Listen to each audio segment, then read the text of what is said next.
aunque tú observas que se ha tocado o se le ha dado un pellizco quizás a cada sector, pero en términos del impacto redistributivo, esta reforma, tal y como se aplique, evidentemente que va a afectar mucho más a los sectores de clase media. Hubiésemos querido que en esta reforma se hubiese planteado un incremento de salario general, tomando en consideración que algunos bienes, como hay una ampliación del ITEVI, algunos bienes se verán afectados con el ITEVI con un 18%. Alimentos sobre todo.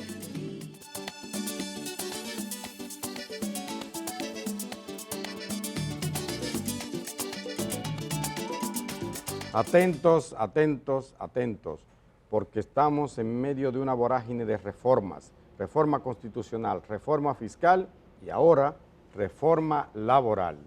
Como ya les adelantaba mi compañera Edith Febles, nos acompaña hoy un veterano dirigente sindical o un dirigente sindical veteranísimo, mi querido amigo Pepe Abreu, está con nosotros aquí en estudio y con él vamos a hablar sobre este proyecto que fue presentado ayer, ojo, fue presentado ayer en el Senado de la República por el ministro de Trabajo, Miguel de Camps, una propuesta de reforma laboral. Los empresarios no quisieron estar presentes y bueno, por eso fue solo la parte oficial. Pepe Abreu, muy buenos días. Buenos días en el día. Gracias, Pepe, por madrugar y estar con nosotros. Pepe es un madrugador, llegó tempranito aquí. Pepe, ¿cuáles son los ejes fundamentales de esta reforma al Código Laboral que desde 1992 rige en la República Dominicana? Bueno, una de las cosas que hay que decir claramente es que se resuelven temas como el referido a la creación de la Sala de Conciliación Especial, que es una sala que funciona en el tribunal, pero que su objetivo fundamental es que ese juez no intervenga en el proceso de fondo, sino que se dedique a buscar acuerdo entre las partes para disminuir la judicialización de los conflictos, que es uno de los temas de los que se quejan bastante, precisamente los sectores empresariales. La mediana, pequeña empresa, se queja mucho de eso. Se trató un tema vital también, y es lo referido a lo procedimental del código. Usted sabe que se establece en la normativa que cuando una empresa es condenada a un monto específico por una violación determinada, debe depositar en el tribunal, debe depositar el duplo de la condenación. Usted lo condenan a 100,000, debe depositar 200,000 como garantía. ¿Cuál es la queja generalizada de los empresarios? Bueno, que se decapitalizan empresas, que esto, que aquello, que es un tema sorpresivo, que no había fondos, etcétera, etcétera. Se estableció entonces, miren, no será el duplo, será el monto exacto de la condenación y podrá ser mediante una fianza. Eso también es un modo de quitarle presión a esa queja, a ese comportamiento que en lo procedimental plantean constantemente los empresarios. Otro tema.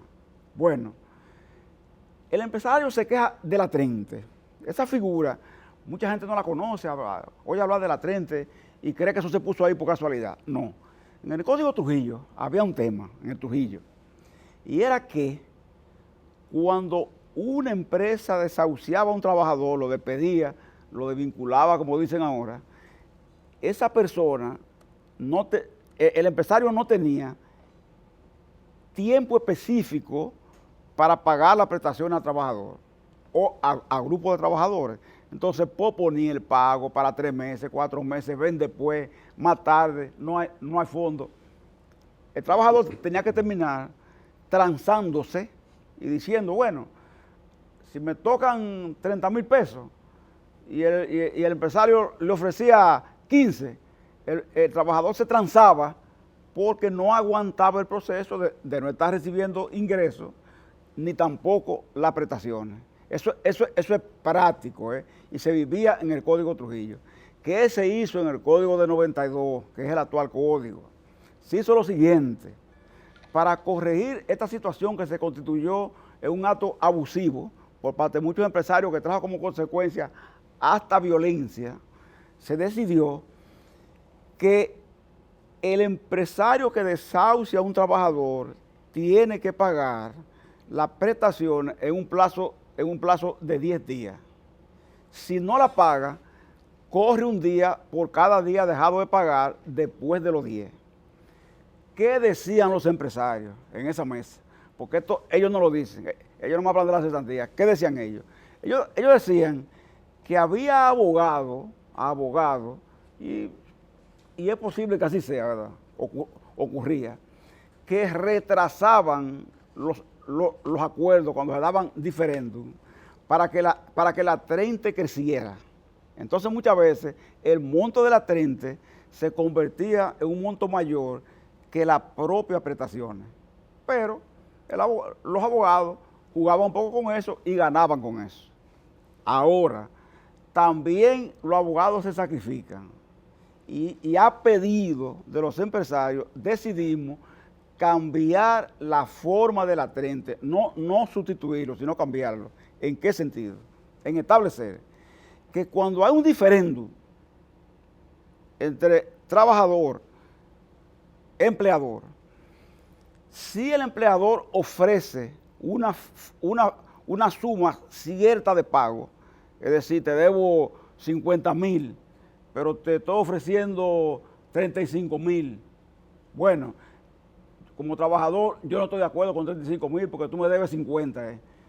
Llegamos, hablamos, se habla, se discute, los abogados hablan, discuten, etcétera, etcétera, pero no nos ponemos de acuerdo. En lugar de que la trente corra a partir del monto base, o sea, del monto inicial, corre a partir del pago cierto que el empleador ofreció. De este modo se atenúa el monto de la trente y, por supuesto, nunca será más que las prestaciones laborales que le tocaban finalmente al trabajador. Esta es otra acción dirigida a proteger, en muchos casos, a pequeñas, medianas empresas, pymes, etcétera, etcétera, que no están en condiciones de asumir una trente que se mantenga de manera indefinida. Otro tema. Usted sabe que nosotros por tradición, el movimiento sindical, y Germán, que militó en ese movimiento, lo sabe, uno de los principios básicos nuestros de la lucha originaria del movimiento sindical, ¿cuál es? Señores, ni siquiera fue el salario, es la jornada laboral. Yeah. Es la jornada. Eso es lo que termina el 1 de mayo, todos los años. Pepe, así como solo como enunciado, cosas que cambian con este proceso de reforma, sin abundar mucho. Cambia, la cesantía queda, dice que no se tocará la cesantía, ¿eso es un hecho? Exactamente. Lo único es que no se toca. Que no se pudo consensuar ahí fue la cesantía, pero yo quiero aclarar. Pero queda como estaba hasta ahora, eso es la propuesta del gobierno, queda como está hasta ahora. A mí me despiden a una persona y le dan su dinero. Está. No se toca la cesantía, pero oye, esto es que es importante que lo sepamos también. No se toca la cesantía, pero tampoco se toca el derecho al desahucio que tiene el empleador. El empleador le puede poner fin al contrato cuando le estime conveniente sin alegar causa. De eso quiero preguntarle, porque vi que, por ejemplo, si ocurre algo como una pandemia, como ocurrió en la pandemia, que dijeron que había que restringir la presencialidad de los trabajos, dice que esa podría ser una causa de despido justificada del empleador, que podría argumentar, oye, hay una situación sanitaria, ¿eso es un hecho? Exactamente. Pero eso es como muy fuerte para los empleados. O sea, llega el momento de la pandemia, por ejemplo, la mayor parte de las empresas lo que hizo fue decir, mira, estamos pagando, se arreglaron términos de salario, pero no votaron a la gente. El gobierno colaboró con una parte. Colaboró con una parte, entonces ahora dicen, te libras, te vas para tu casa, nos ocurrió esto una vez, ya no nos vuelve a ocurrir. Eso es lo que se está diciendo, es un proyecto, digamos, más pensando en los empresarios que en los trabajadores, ¿o no? Sí, hay que entender esto, ¿verdad? En el código actual, ¿verdad? Ajá. El empresario puede ponerle fin al contrato cuando le teme conveniente sin alegar causa. Eso está ahí. Sí. Condigno a eso Y pagando la prestación. es la obviamente. figura de la cesantía. Una cosa es condigna a la otra. Claro. Si el patrón no ejerce derecho a desahucio, el trabajador no tiene derecho a la cesantía. Porque Sí. la cesantía, hay que aclararlo, es un derecho eventual, no es adquirido. Eso es si tú me votas, me desvinculas. Exacto, ¿verdad? pero a la gente Sin le alegar preocupa. causa. A la gente le preocupa Es porque, que se bueno, los paga. trabajadores que no tienen capacidades de ahorro siempre han pensado cuando se va de su trabajo que tenga una cesantía. Los empresarios dicen, eso a nosotros nos quiebra, nos daña y eso ha sido una lucha y se queda igual, por ahora. Sí, Eddie, se queda así, tú sabes, porque por un asunto que claro. Ajá. En Finlandia, Noruega, Dinamarca, Estados Unidos, Canadá, existe la cesantía. Esa figura no existe ahí. ¿Por qué? Porque esa figura es hija sencillamente de la precariedad Sí, Una protección. de los países donde la seguridad social no es un estado protector de protección social. Por cierto- Si hay protección, no hay cesantía. Por cierto, que hay una cosa que me enteraba el otro día, que aquí se da la pensión por discapacidad, se le da a los trabajadores una pensión por discapacidad, y resulta que a los 65 años, si tienes 30, 40, tienes un problema y tienes discapacidad, te evalúa el sistema y entra en la seguridad social con esa pensión por discapacidad, pero a los 65 años ya no te paga, Germán. Entonces es una cosa increíble. Tengo Ah, qué el mala caso, necesidad. yo tengo que hacer un trabajo en ese sentido de varios trabajadores que han sido excluidos de pagarle su pensión por discapacidad. Pero bueno, el tema de las vacaciones Espérate, también. antes de pasar de tema, Pepe, Sí. los empresarios, porque he visto pronunciamientos de importantes confederaciones o gremios de empresarios que insisten que hay que eliminar la cesantía. ¿Cómo es la posición? Recordemos que lo del Código de Trabajo, esto es tripartito, empresario, gobierno y sindicatos. ¿Cuál es la posición de los empresarios? ¿Ellos insisten con eso? ¿Habrá posibilidad de que la eliminen, que es el miedo que tiene la gente? ¿O eso está sellado? Bueno, ese tema hay que decirlo, ¿eh? La única reforma de las 12 reformas que se enviaron al Consejo Económico y Social, ustedes recuerdan, ¿verdad?, que se envió un grupo de reformas, que se apartó, que se aisló de la reforma conjunta, fue la reforma laboral, y se dejó al espacio tripartito. Entonces, en el Consejo Consultivo del Trabajo hubo 100 reuniones en 2 años y medio. Y se acordó ahí, incluso con el presidente de la República, con todo el mundo, con el ministro de Trabajo, con todo el que estaba ahí, con nosotros, con ellos, que solo se someterá al Congreso lo consensuado, Germán. Ok. Lo consensuado. No puede inventar con otra cosa. Lo consensuado. O sea que no habrá problema en el Congreso. El No. tema de las vacaciones, a mí me interesa porque vi, si tú tienes hasta 5 años, tienes 14 días de vacaciones pagadas por la empresa. Si tienes más de 5, comienzan a contar un día, 15, 16, 17, 18 días. Si tienes 10 años en el trabajo, ve que hay compañeros que salen y no son 14, sino 21. Entonces, ahora dice, no importa el tiempo que tengas, a partir de los 5 años tendrás los mismos 14 días y se te pagará la diferencia. Dígame de eso. Eso pierde el empleado porque a más tiempo tenías unos pequeños días más. Sí, lo que se pone, recuerda que se puso un día adicional después de los 3 años. Acuérdense, ¿verdad? Un día adicional cuando el trabajador tiene 3 años. Se dejó el tema del descanso, como llamamos, ¿verdad? Igual, porque en definitiva, el trabajador común nuestro, ¿verdad?, lo que más le interesa es en definitiva la remuneración. Los chelitos. La remuneración, ¿verdad? Porque mucha gente lo que dice, bueno, yo no gano nada con muchos días de vacaciones en mi casa, porque en lugar de lo que hago es que termino Gastando incluso más. endeudándome. Pero puede tener esa discrecionalidad, ahora lo tiene. Si el empleado incluso le dice al trabajador, si me mira de frente, Pepe Abreu, por favor, sí, por favor, porque si el empleado le dice al empleador, mire, no quiero coger vacaciones, páguenme las vacaciones, hay sitios donde te lo admiten. Entonces, el código obliga que cuando son más de 14 días, que no habrá la posibilidad de que se vaya de vacaciones 21 días. Habrá quien dice, la mayoría dice que no, pero ¿y qué pasa si el trabajador quiere irse de vacaciones 21 días porque va a ir a ver a sus hijos a Estados Unidos o se va a hacer un proceso? Sí, por eso hay aspectos de la norma que tienen cierta flexibilidad también para dar espacio a las partes.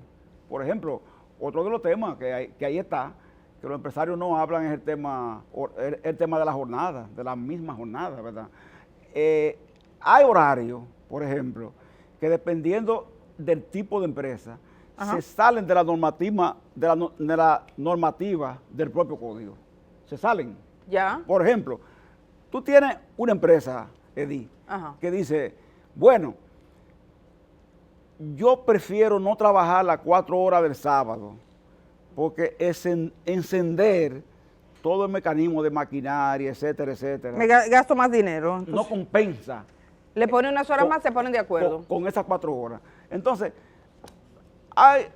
flexiblemente se hacen acuerdos entre las empresas y los trabajadores. Se dice, bueno, nosotros preferimos trabajar mejor un sábado sí y un sábado no, para compensar, ¿verdad?, las 4 horas que se decidió no laborar en un sábado. Tenemos que se flexibiliza y se discute así y se ve así. Pepe, tenemos que irnos, pero ¿qué es cierto? Está contemplado en ese código, no me lo leí completo, el tema de que los trabajadores no podrán tener celulares para estar chateando en redes sociales o los juegos en los centros de trabajo. Esa es una de las cosas también que no se dice, pero hay que decirlo también. Hay gente que muchas veces en los trabajadores, ¿verdad?, pues convierten el tema también en comportamientos que rompen, por ejemplo, la propia estructura de Pero trabajo. ¿podremos o no podremos tener celular para jugar un poco, para entrar a Instagram, saludar a la novia y conversar? Es un tema así. ¿Va a estar regulado en esa propuesta? Si tu función no es trabajar como una gente, trabajar, ¿verdad?, con un equipo de ese tipo. Como periodista. Usted no tiene que vivir entonces utilizando ese equipo en medio de la jornada para hacer una cosa, hacer la otra. Eso provoca una distracción que inclusive puede perjudicarlo a usted Pepe, mismo. Pepe, no pueden despedir a una mujer embarazada, a una persona que está embarazada, no la pueden despedir. Se puede, pero le paga. No, pero ahora está prohibido. Recuerden No, tú le pagas. que en el caso de las embarazadas, la normativa establece claramente que no se puede desahuciar. Exacto. Es una contradicción del código, no se puede desahuciar, pero se puede despedir. Explica la diferencia brevemente. Se puede despedir. Por ejemplo, si una mujer embarazada sustrae un efecto de la empresa, o sea, un robo, ¿tú entiendes?, y la sorprenden, puede ser despedida y llevada a un tribunal. Lo que no pueden es desahuciarla como se desahucia al trabajador común, ¿verdad?, que se desahucia y el trabajador y el empresario paga la cesantía. Si se desahucia, entonces a esa embarazada hay que pagarle un monto de 6 meses adicionales. Exacto. Es decir, que no es que tampoco se prohíbe. Le da una garantía. Una protección tiene. Hay una garantía. Merecido. Y bueno, lo del robo, si es por robo, creo que en un tribunal puede variar la cosa. No pueden hacer colecta, no podrán hacer colecta en el área de trabajo. No hay tiempo para más. Venimos después. Mire, yo sé que hay muchos temas, Pepe, sobre pero tenemos otros. Hoy vamos a conversar luego. Pepe, 30 segundos. ¿Es cierto habrá posibilidad de un aumento significativo de salario en enero, como dice el gobierno, una vez entre en vigencia la reforma fiscal? Brevemente. ¿Hay camino para eso? Ahí lo vi, pero como no se estableció monto, ¿entiendes? Ni cómo tampoco. Eso quiere decir una larguísima discusión también. Tenemos un cuándo sin el cómo ni monto. En marzo. No. En marzo, es que toca. Pepe, gracias por madrugar con nosotros esta mañana. Siempre. Pepe, gracias. Francisco Álvarez Martínez está con nosotros. El tema camaleón, pero también hay otros en este momento de tantas reformas. Vamos a la pausa y regresamos con este abogado con el que conversamos esta mañana. También recuerde que Maribel Contreras está hoy conversando con un escritor y con un artista, así que no se lo pierdan. Vamos a la pausa. Esto es un proyecto en donde todos, absolutamente todos los sectores de la sociedad tienen que aportar su grano de arena.